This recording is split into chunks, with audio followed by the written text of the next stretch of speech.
Hello বন্ধুরা, আসসালামু আলাইকুম। সকলে কেমন আছেন? আশা করি সকলে খুব ভালো আছেন। চলে আসলাম নতুন আরেকটি ভিডিও নিয়ে।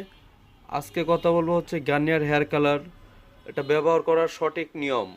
তো বন্ধুরা, আজকে আপনারা এই ভিডিওতে জানতে পারবেন গার্নিয়ার হেয়ার কালার ব্যবহার করার সঠিক নিয়ম, কতক্ষণ মাথায় রাখতে হবে, কতক্ষণ মাথায় রাখলে কালারটা প্রপার পাবেন।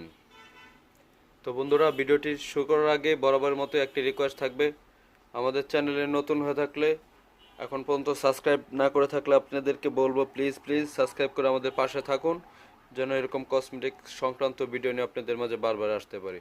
চলুন বন্ধুরা, কথা না বাড়িয়ে মূল পর্বে যাওয়া যাক। গার্নিয়ার কোম্পানিটা আমাদের বাংলাদেশে খুব একটি ফেমাস কোম্পানি। এর অনেক প্রোডাক্ট রয়েছে, Garnier cream, shampoo, face wash, hair colour. তো গার্নিয়ার প্রোডাক্টটি খুবই রানিং